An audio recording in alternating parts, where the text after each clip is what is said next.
Bueno, vamos a seguir ahora con la segunda parte. Entonces, ¿cuál es, entonces, sintetizando el aporte fundamental de esta escuela de Cambridge? Bueno, un punto fundamental es que el énfasis en la dimensión pragmática del lenguaje quiebra entonces la oposición más tradicional sobre la que se funda toda la tradición de historia de ideas, que es la oposición entre ideas y realidades. Digamos, la vieja historia de ideas parte de esta antinomia, que existirían por un lado ideas que existen independientemente generadas, vaya a saber que surgen, vaya a saber de dónde, que emanan de alguna esfera trascendente de puras ideas. Por un lado están unas ideas que existen a priori con independencia y que de ciertas realidades y que solo subsecuentemente vienen a inscribirse bien o mal en realidades concretas, y por otro lado unas realidades crudamente empíricas, realidades históricas crudamente empíricas que no se encuentran siempre ya atravesadas por tramas conceptuales. Bueno, desde el momento en que introducimos la dimensión pragmática del lenguaje, que los textos son acciones, esta distinción entre ideas y realidades pierde sentido. Los textos son realidades materiales, son hechos sociales, los discursos son hechos sociales como de una naturaleza distinta, pero alineados junto con otros hechos.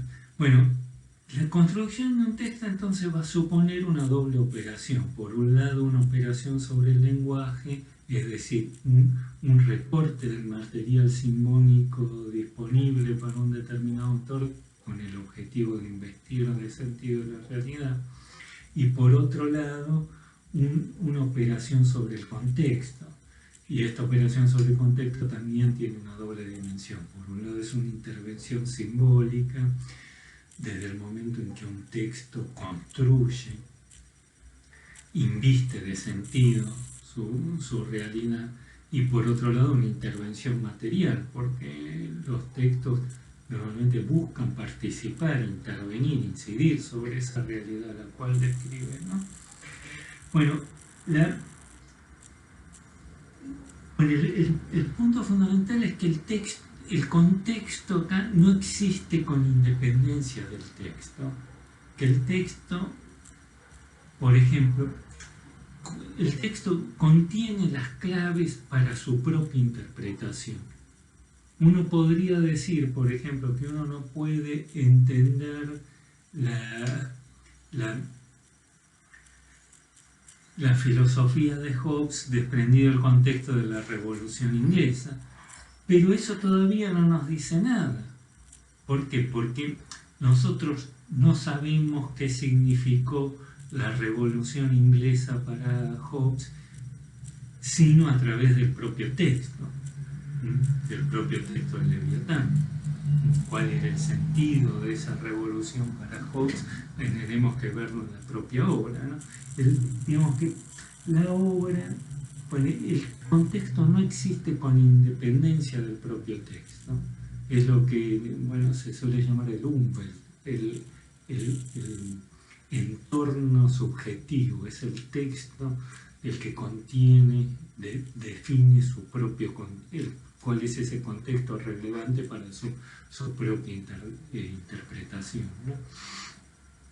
Y esto tiene que ver, bueno, hay aquí ya una ruptura, ¿no?, con la idea tradicional de,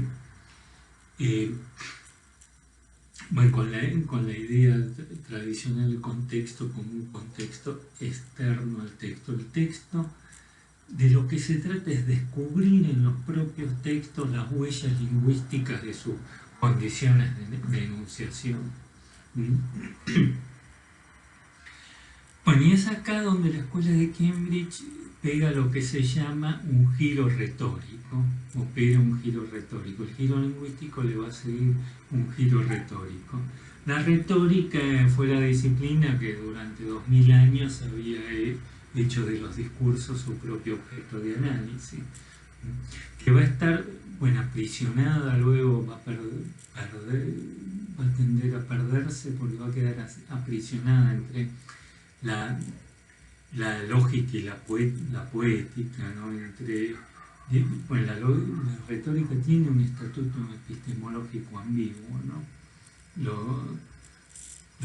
Digamos, lo que define a la retórica como práctica es el ámbito de lo probable, de lo que se puede argumentar sin poder darse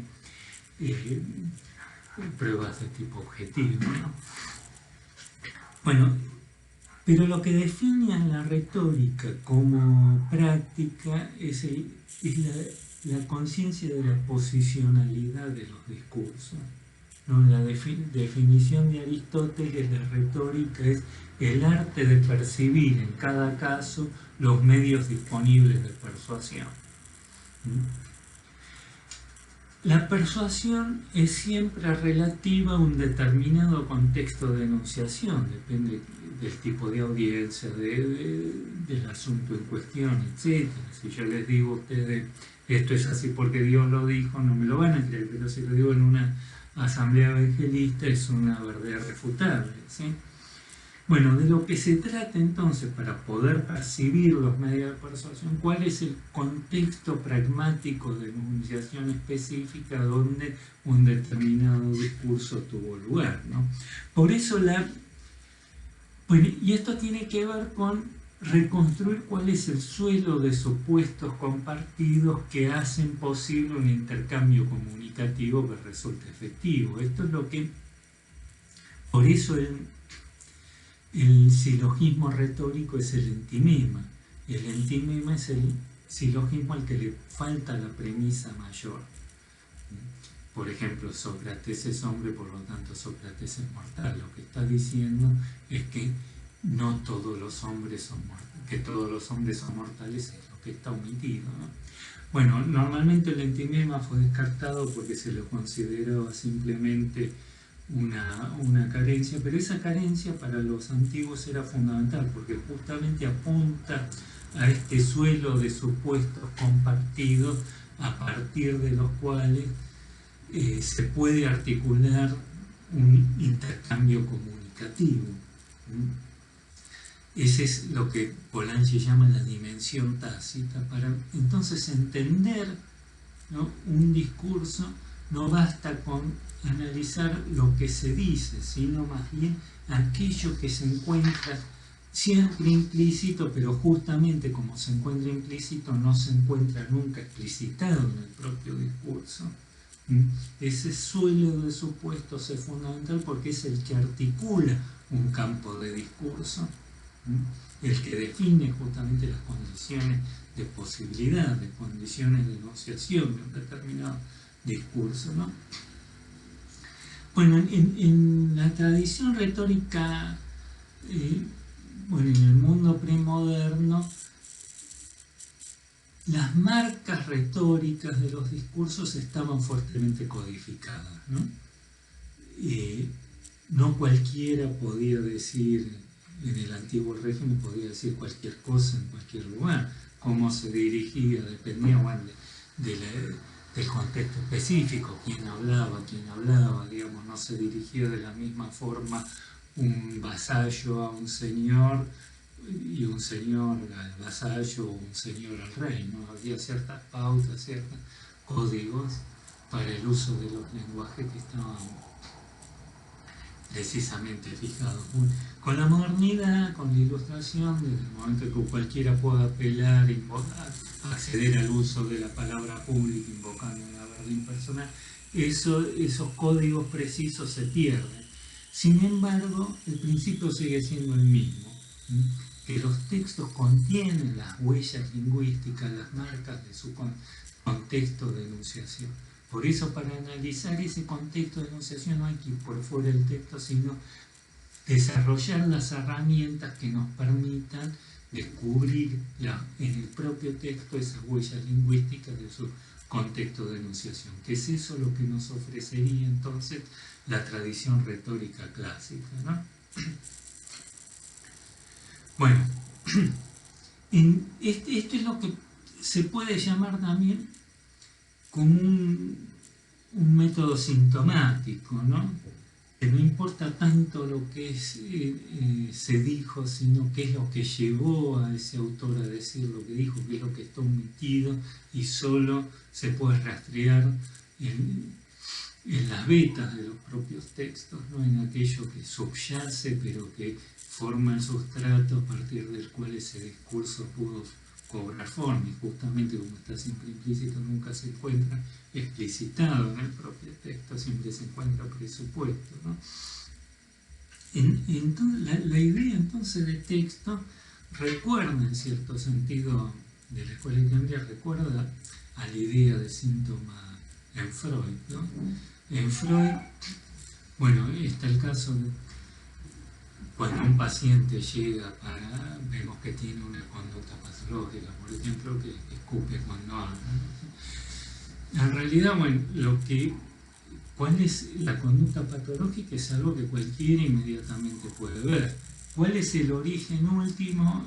El analista lo sabe porque la propia teoría analítica se lo da. Normalmente son hechos traumáticos de la niñez, de naturaleza sexual, etc. Pero el trabajo de análisis no le importa tanto ni el punto de partida ni el punto de llegada, que son las dos cosas que ya sabemos de antemano.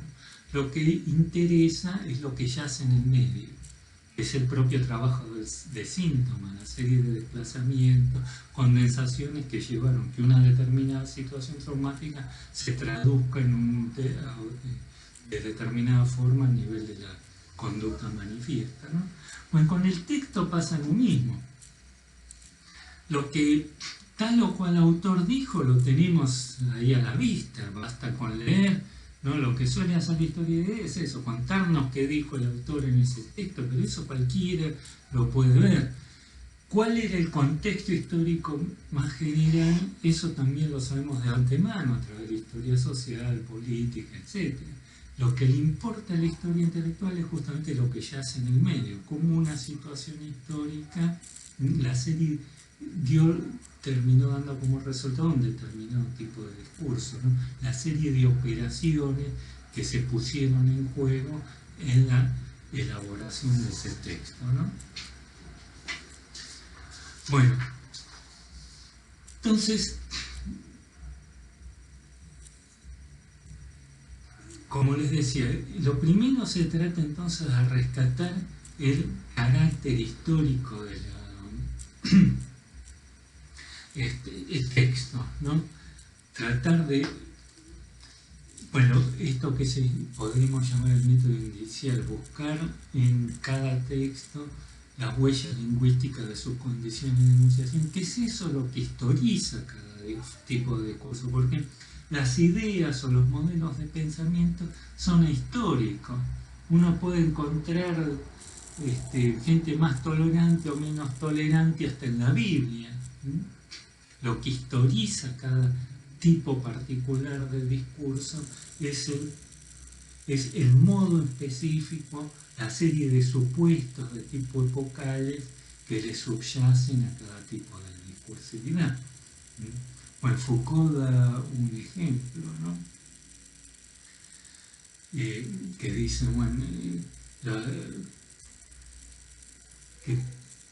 bueno, decía que las pasiones son expresión de deseos, de los deseos, pero no es lo mismo que diga Platón eso que lo diga Freud, ¿no? La expresión puede ser la misma, pero el marco de supuestos sobre los cuales se inscribe esa afirmación ya es muy distinta en un caso y en otro, ¿no? Bueno, vamos entonces ahora a la tradición retórica, ¿no? Vamos a ver ahora cuáles son los problemas que plantea la teoría skinneriana, ¿no? Hasta acá estos son los aportes, ¿no? ¿Cuáles son los problemas ahora que se plantean? Bueno, Como vimos, él ponía un fuerte énfasis en la identificación de la idea de contexto con la, con la intencionalidad autoral. Y esto tenía presupuestos filosóficos, ¿no?, que se expresan en el momento de dar cuenta del cambio conceptual. Como vamos a ver, los límites, el límite último a todas estas teorías que vamos a ver se pueden observar más claramente en el momento de que tienen que dar cuenta del problema de cómo, digamos, todos parten de la idea de que las ideas, los conceptos cambian históricamente. La pregunta no es esa, bueno, eso es lo que le cuestiona a la vieja historia de ideas, a veces injustamente, pero bueno, parten de ese punto de partida. La pregunta es no si cambian o no cambian, sino cómo y por qué cambian, cuál es el mecanismo del cambio, cuál es la fuente de la contingencia en la historia intelectual, ¿no? Y acá ya es donde vamos a ver los problemas, ¿no? Bueno, en el caso de la escuela de Cambridge, el problema se ve más claramente en el momento de explicar el cambio, ¿no? Y esto tiene que ver bueno, con el giro retórico. Esto ya no está en el texto que yo les di, aparece en textos posteriores, ¿no? El ejemplo que da de cambio conceptual es el caso de los protestantes de Max Weber en la ética protestante y el espíritu del capitalismo. Max Weber, bueno, explica por qué la ética protestante fue fundamental para el espíritu de ahorro, etcétera, fue fundamental para el desarrollo del capitalismo, ¿no? Bueno, él va a cuestionar esta idea, bueno, va a partir, bueno, Trevor Roper demostró que en realidad que es mentira, que los puritanos inventaron el capitalismo, que fueron un factor fundamental en el surgimiento del capitalismo, porque prácticas capitalistas existían antes. Sin embargo, sí para él fueron fundamentales, no tanto en el surgimiento del capitalismo, pero van a tener lo que él llama un logro retórico fundamental. Pues y es acá donde aparece esta figura que es central para Skinner, que es la paradiástole. Lo que es llamativo que de todo el inmenso bagaje de categorías que aporta la retórica clásica, Skinner se va a enfocar en una de esas, que es esta figura de la paradiástole, que es la capacidad de redescribir acciones de un modo que porten un sentido moral opuesto al establecido. Esto en la tradición clásica se vinculaba con el supuesto de que pues se solía decir que virtudes y vicios son vecinos, es decir, que una misma acción se podía interpretar tanto como una virtud o como un vicio. Por ejemplo, un monarca que era muy generoso, se puede decir que es muy generoso, que es un despilfarrador. Y esto va a ser un problema clave porque no va a ser difícil establecer juicios morales, y es eso, bueno, lo que él usa para ver, analizar la obra de Hobbes. Para el Hobbes, toda la obra de Hobbes es un intento de hacerse cargo y confrontar la problemática esta que plantea la figura del paradiástole, ¿no?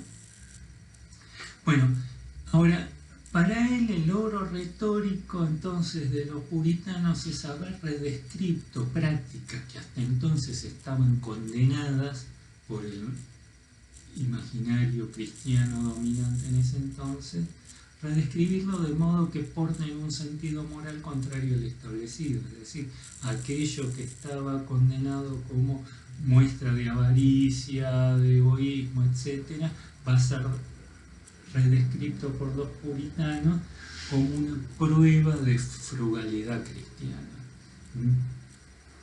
Entonces, digamos, para él, eso, si bien no hizo que surja el capitalismo, sí le dio una nueva legitimidad y permitió que se desarrollara a partir de entonces. Bueno, la pregunta entonces es, digamos, el punto que para él es fundamental es que todo cambio conceptual supone siempre una transvaloración. Él interpreta los cambios conceptuales como una inversión del sentido ético de los conceptos. Todo el cambio conceptual se explica a partir de ahí. Conceptos que tenían una connotación negativa pasan a tener una connotación positiva o viceversa, ¿no? Bueno, la pregunta que surge acá y que se encuentra omitida en Skinner no es tanto, bueno, cómo lograron adecuar esas prácticas a los lenguajes preexistentes, volverlos legítimos según los lenguajes dominantes de la época, sino cómo fue que a estos puritanos se le ocurrieron esas nuevas categorías, esos nuevos conceptos, de dónde le viene esto. Digamos, cómo ciertos sujetos pueden concebir nuevos sentidos para las categorías existentes que escapan ya de los lenguajes disponibles en esa época, en su momento histórico. Bueno, es acá donde se plantea entonces el problema del cambio. Para él, digamos, la pregunta es eso, cómo cambia el lenguaje fundamentalmente lo va a atribuir entonces a ciertas desviaciones semánticas que se producen por la acción de ciertos sujetos. Y esto tiene que ver, ¿no?, con la idea de intencionalidad autoral, ¿no? El énfasis en el accionar subjetivo como...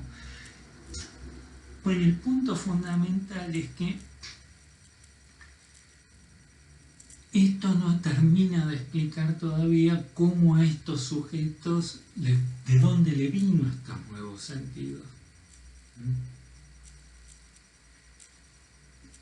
Y acá es donde habría dos posibilidades. Por un lado, uno lo puede explicar, bueno, que estas categorías les vienen de la realidad, del nuevo contexto histórico que hizo que ellos pudieran imaginar, pero eso es lo que Skinner rechaza, eso lo ve como un reduccionismo sociologista, ¿no? Que los cambios a nivel material no explican por sí mismos los cambios en las ideas. Entonces él necesariamente va a tener que recalar en la vereda opuesta. En última instancia, los cambios a nivel de los lenguajes políticos son el resultado de la acción digamos, los nuevos sentidos emanan de ciertos sujetos que pueden escapar de los constreñimientos lingüísticos de su época. Para él esto va a ser fundamental porque, bueno, y acá está la idea fenomenológica, esta capacidad de los sujetos de romper con los constreñimientos lingüísticos de la época, es ahí donde radica justamente la libertad humana. Por eso él nunca va a renunciar a la idea de intencionalidad, porque renunciar a eso para él es renunciar a la libertad humana y a la historia misma. No habría historia posible para él. Bueno, en última instancia él vuelve a caer en la orilla opuesta al idealismo. Habría ciertos sujetos superiores de cuya conciencia incondicionada emanan nuevos sentidos que luego vienen subsecuentemente a imponer en la realidad. Ese sería el gran logro de los puritanos. Pues y esto tiene que ver con problemas que se ven en su propia práctica historiográfica, ¿no? Bueno, su gran obra histórica, que es Foundation, los fundamentos del pensamiento político moderno, que busca ver cómo surgió el lenguaje político moderno articulado en torno a la idea beberiana de Estado como aquel que monopoliza el uso legítimo de la fuerza. Bueno, es una saga a lo largo de 3 siglos de cómo fueron surgiendo las ideas que van a terminar plasmando en un lenguaje político moderno, ¿no? Bueno, y esto es En Foundation, esto no digo yo, le ha sido muchas veces criticado, en parte lo va a terminar admitiendo, se da esa paradoja, que él termina haciendo todo lo que él dice en su texto teórico que no había que hacer. Esto de digamos, esto del fundamento del Estado político humano es el ejemplo más claro de lo que él mismo ha denunciado como una mitología de la prolepsis, una mitología de las doctrinas, ¿no? Pero bueno, hay un autor que hace una reseña del libro en su momento, se llama Massendam, que le dice en su reseña: si Skinner no hubiese escrito ese libro y lo estuviera reseñando, diría que es un libro inscrito perfectamente dentro de una tradición completamente errada de pensamiento. Bueno, Skinner después se defiende, dice una defensa bastante pobre, dice que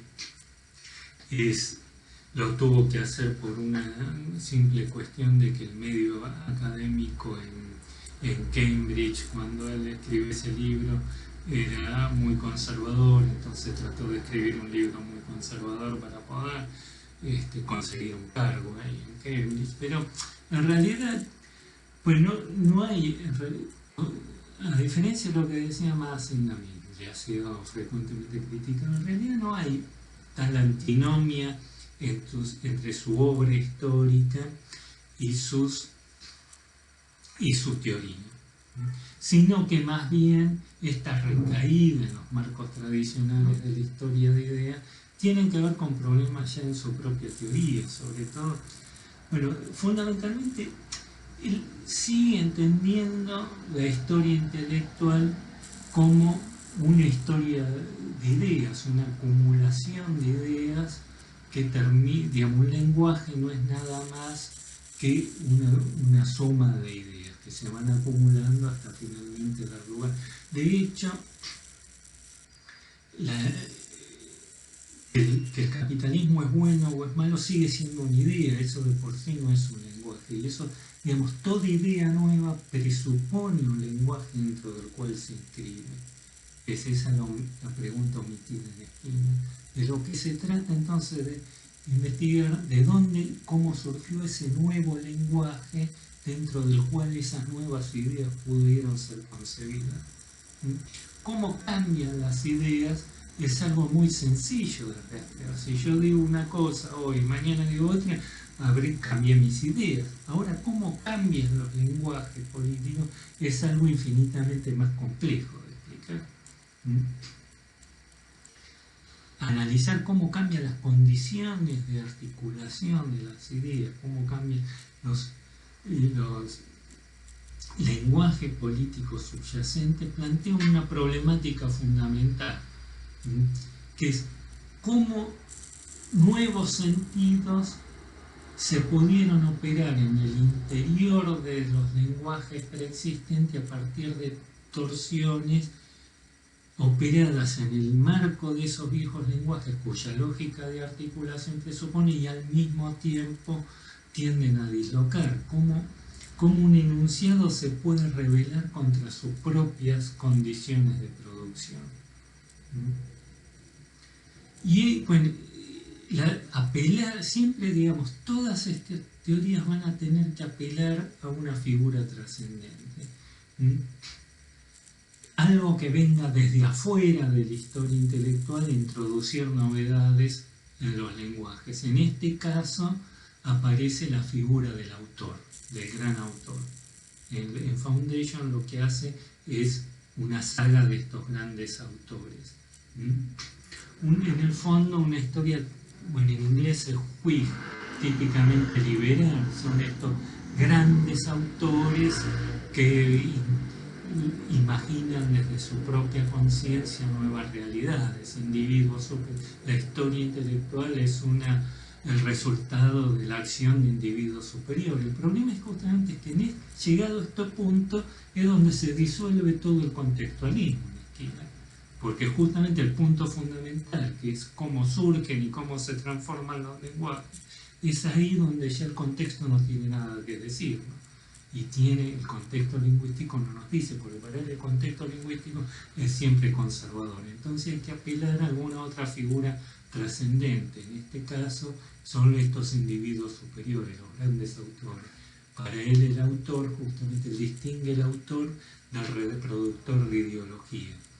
Los grandes autores son justamente no los que reproducen los sentidos existentes, sino que introducen novedades lingüísticas. Ahora ya les digo, esto permite entender cómo cambian las ideas. Ahora, esos grandes autores, digamos, cómo surgen aquellos lenguajes sobre cuyas bases esos propios grandes autores pudieron haber surgido. En realidad, más que resolver la cuestión, lo único que hace es trasladarlo a otro plano. De lo que se trata entonces es de evitar justamente estas respuestas fáciles, apelar a la figura y a la acción de algún agente trascendente que viene a introducir, vaya a saber desde dónde, desde un mundo puro de ideas, nuevos sentidos e imponerlos sobre la realidad, desde fuera de la propia realidad.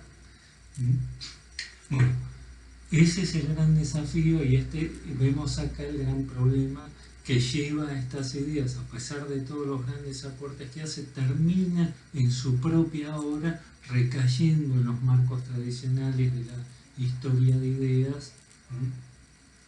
Y esto, bueno, tiene que ver también con una fuerte impronta normativa, ¿no? Que va a hacer que en textos posteriores Skinner termine volviendo al viejo esquema de Berlin, entre todo el debate más reciente entre digamos, en los últimos años Skinner y prácticamente toda la escuela de Cambridge va a dejar de lado todas estas preocupaciones más teóricas metodológicas y se van a concentrar en tratar de rescatar lo que ellos conciben como la republicana clásica. Y vuelvan, bueno, la vieja discusión, estos viejos marcos dicotómicos sobre si la tradición republicana es más una historia de libertad negativa o libertad positiva, y algunos pocos van a decir más que está la libertad positiva, tiene más en una forma de libertad negativa. Bueno, todo un debate que justamente contra el cual estas mismas escuelas vinieron originalmente a rebelarse, ¿no? Pero fundamentalmente, ¿cuál es el problema? Que vuelven a una filosofía del sujeto, y esto lo vamos a ver después, una filosofía de la conciencia, que era justamente el gran aporte de la escuela de Cambridge, que las ideas son cosas que existen en la mente de los sujetos exclusivamente, y no que son ellas mismas realidades constitutivas de las propias prácticas políticas y sociales, que toda práctica política, social, económica se funda en ciertos presupuestos de orden conceptual y son indisociables de ellos. Para estos personajes, digamos, siguen atrapados en última instancia, si recaen en los marcos de la vieja historia de ideas, porque siguen atrapados en última instancia dentro de estas filosofías del sujeto o la filosofía de la conciencia, que las ideas son puras emanaciones subjetivas, que no son una dimensión constitutiva de las propias prácticas políticas y sociales. Bueno, vamos a dejar acá y seguimos la clase que viene con la otra de las escuelas, que es la escuela alemana. ¿Sí? Nos vemos.